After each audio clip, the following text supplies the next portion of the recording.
Hola guripas, del mundo del AMPA a los campos de batalla. Hoy quiero contaros la sorprendente evolución del subfusil Thompson, que logró dejar atrás su asociación con los gángsters para convertirse en una de las armas indispensables de la Segunda Guerra Mundial. Este vídeo es la segunda parte del análisis del famoso subfusil estadounidense.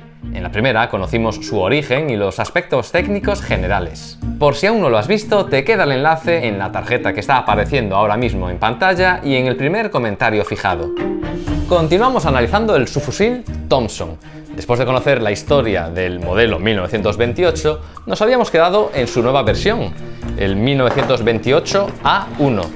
Que, ahí va un dato para Trivial, fue el último arma del ejército estadounidense en ser designado por su año de producción. A partir de esta variante, los siguientes modelos empezarían a llamarse pues M1 y demás. Pero eso, que vamos a empezar por el 1928A1. Estamos ante otra réplica de Denix, que en este caso nos ha prestado nuestro compañero Jesús. Sí, aunque no lo parezca, las dos son de la misma marca. Lo que pasa es que Jesús ha tratado el metal y la madera para darle ese aspecto desgastado. Si queréis que os muestre en un vídeo cómo conseguir en vuestras réplicas este acabado del metal, dejadme un comentario. Observando ambos modelos se aprecia claramente la gran modificación externa que había pedido el ejército estadounidense para militarizarlo más, y que fue el cambio del pistolete por un guardamanos tradicional. Esto fue posible también gracias a la bajada de la cadencia de disparos, pues al principio los primeros Thompson tenían tal retroceso que era preferible este otro tipo de agarre para asegurar la puntería en modo ráfaga. Además, se aprovechó este guardamanos para añadirle los anclajes necesarios para llevar una correa portafusil. Por lo demás, esta réplica es exactamente la misma que la del modelo 1928 y como muestra de que comparten mismas piezas, lleva grabado el nombre de modelo 1928 sin el añadido de A1. También mantiene el mismo alza. Esto es correcto para la producción inicial del 1928A1, pero a partir de diciembre de 1941 se simplificó cambiándola por una fija, al principio sin y luego con las alas protectoras. También al principio conservó las aletas de enfriamiento tan características, pero hacia el final de su producción el cañón se volvió liso, ya que siendo de cerrojo abierto se consideró que era más que suficiente para la refrigeración del cañón. Todo esto iba encaminado a abaratar costes y acelerar su producción, pero también para bajarle el mayor peso posible, pues una queja habitual era eso, que era un arma muy pesada, sobre todo llevada al hombro o en bandolera. También debéis saber que el modelo 1928A1 conservó el compensador de boca, que es esta pieza en la boca del cañón, que como ya vimos, al dispersar los gases, ayuda a que el arma no se eleve tanto en modo ráfaga. Una patente del coronel Katz que dio nombre al artilugio, y que por algún motivo Denix no lo incluye en su réplica de la 1928A1. Es cierto que existieron algunos ejemplares sin él, pero tener claro que el grueso de la producción sí que lo llevaba. Este es el aspecto de fábrica del modelo 1928A1 de Denix, y si ahora lo veis así es porque esta es una modificación hecha por nuestro amigo Jesús. Básicamente le soldó esta magnífica reproducción del artilugio, que a diferencia del modelo 1928 de Denix, trae los marcajes como tendría uno original, destacando el símbolo de Thompson. La verdad, una chulada.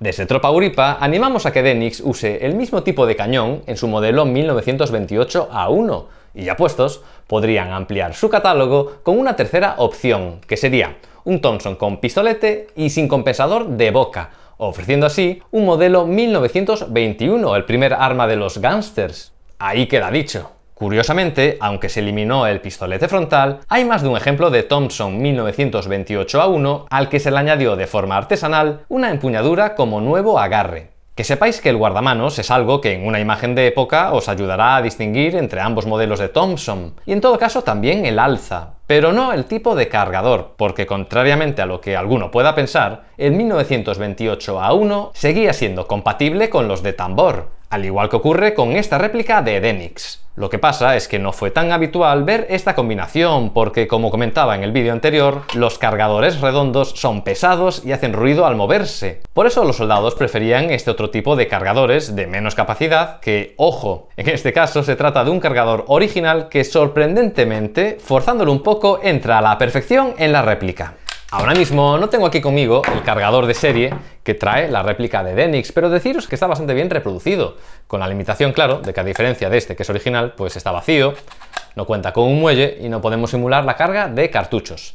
Y nada, continuando con el tema de los cargadores, en diciembre de 1941 se adoptó una tercera opción, que es este otro cargador de hasta 30 cartuchos, que aunque suele relacionarse más con el siguiente modelo, con el Thompson M1, estuvo también disponible para el 1928 A1. Pues esta versión del subfusil se fabricó entre principios de 1940 y finales de 1942, con un total de 1 millón de ejemplares. Como ya sabéis, aunque se trata de una arma propiedad de Auto Ordnance, su producción fue subcontratada a la fábrica Savage. Pero a partir de 1941, como había problemas con las entregas, la propia Auto Ordnance empezaría a fabricar ejemplares. En parte no se estaban cumpliendo los plazos porque, además de abastecer al ejército estadounidense, este fue también el modelo de exportación que recibieron varias naciones aliadas a través del programa de préstamo y arriendo, del que igual os sorprende saber que más de 135.000 ejemplares fueron a parar a manos del Ejército Rojo. Aunque puede decirse que fueron más un problema al no compartir calibre con ninguna otra arma soviética. No os descubro nada si os digo que las guerras suelen acelerar las modificaciones de las armas, y lo mismo le pasó al subfusil Thompson una vez que Estados Unidos entró en la Segunda Guerra Mundial. Era necesario acelerar todavía más su producción y sobre todo abaratar costes.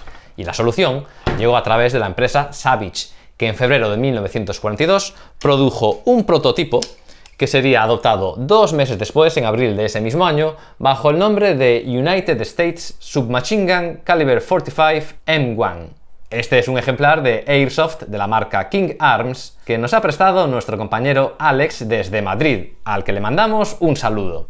En realidad esta es una réplica de su evolución, de la M1A1, pero como visualmente creo que son idénticas, pues me viene muy bien para explicaros las diferentes modificaciones, porque entre estos dos modelos hubo bastantes cambios. Exteriormente destaca que la palanca del amartillado del cerrojo se cambió de arriba a un lateral. El cañón ahora es liso, ya no cuenta con las aletas de enfriamiento, y también es llamativa la ausencia del freno de boca. Y en la parte de atrás observamos que el alza es ya del tipo simplificado en forma de L con 2 medidas, el círculo interno para 100 yardas y la muesca de arriba para 250 yardas, al que más tarde se le añadieron estas grandes aletas triangulares a los lados para protegerla. Y como dato menos importante para el desmontaje, el arma dejó de contar con un botón que sí viene reproducido en la Denix, aunque sea decorativo. Ahora creo que era necesario un destornillador para retirar la culata. Pero hay otra modificación muy importante que no puede apreciarse exteriormente. Bueno, antes quisiera comentaros que con este modelo se eliminó la posibilidad de usar los cargadores de tipo tambor. Como veis, faltan estas ranuras en el lado izquierdo. Estos cargadores se descartaron por lo que comentaba antes, porque son incómodos, ruidosos y engorrosos de cambiar. El otro gran cambio al que me refería antes es que el mecanismo se simplificó, entre otras cosas, eliminando aquel invento de Bliss que ayudaba al retroceso de retardo por fricción, convirtiendo ahora el subfusil Thompson en un arma de retroceso estándar. Vamos, que igual Auto Ordnance se lo pudo haber ahorrado desde el principio. En todo caso, la producción del M1 duraría muy poquito tiempo, porque en octubre de ese mismo año, 1942, se le darían los últimos cambios que darían lugar al definitivo modelo M1A1.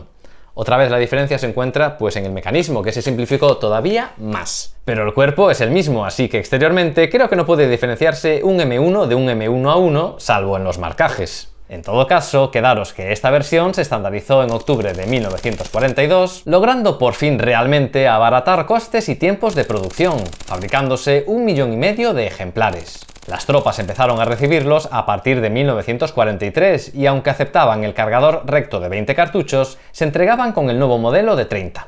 Muchas veces me preguntáis que cuál es la mejor opción para la recreación histórica, si las réplicas inertes tipo Denix o las réplicas de Airsoft. Es verdad que estas, las de Airsoft, pues suelen ser más fieles a nivel de detalle y sobre todo que mecanizan, todas sus palancas se mueven, pero tienen el problema del mecanismo propio del Airsoft, que como se vea, pues eso canta mucho. Por ejemplo, el cargador, que como lleva las bolitas dentro, su parte superior nos viene mal si queremos hacer una foto en detalle. También, aunque en este caso se lo hemos sacado, por aquí se ve parte del mecanismo de Airsoft. Pero para mí, sin duda, lo peor de esta réplica es que cuando amartillamos el cerrojo no queda abierto. Es decir, debería quedarse así, por lo que con esta réplica no podemos simular que el arma está cargada. Pero como os decía, las réplicas de Airsoft no suelen escatimar en detalles, y ya que tengo aquí ambos modelos, quería enseñaros unas modificaciones que podéis hacerle a vuestras réplicas de Denix, pues para mejorarlas. Fijaros, la culata, la empuñadura y el pistolete no cuentan con unos tornillos que sí tiene la réplica de Airsoft. Yo creo que estos serían bastante fáciles de añadir a la Denix, unos tornillos, aunque sea de forma simulada. Otra cosa que también le faltan en ambos modelos de la Denix es aquí, en la cantonera. Ni siquiera de forma simulada, y que sí cuenta esta réplica de King Arms. Se trata de una compuerta en la cantonera de la culata, y que dentro llevaría oculto una aceitera para su limpieza. Aprovechando, os enseño que los mandos del Thompson M1 cambiaron un poco para agilizar su producción, que en esta réplica de Airsoft son funcionales. El sistema es el mismo, full auto hacia adelante, y en esta palanca el seguro hacia atrás. Pero eso, que antes me faltó comentar este cambio estético. Para terminar, me gustaría comentaros que, aunque es tentador, en recreación histórica el uso de Thompsons debería limitarse para oficiales y suboficiales, y como mucho se puede abrir la mano en caso de recrear a soldados de unidades de comando, operaciones especiales y también como arma auxiliar para los tanquistas en caso de tener que abandonar el vehículo. Pero eso, que a la hora de recrear una escuadra de infantería regular no debería verse más de un subfusil. Y os lo digo yo, que en mis inicios en el mundo de la recreación no me separaba de mi subfusil. Si recordáis el anterior vídeo sobre el Thompson, decía que esta fue un arma diseñada para la Primera Guerra Mundial.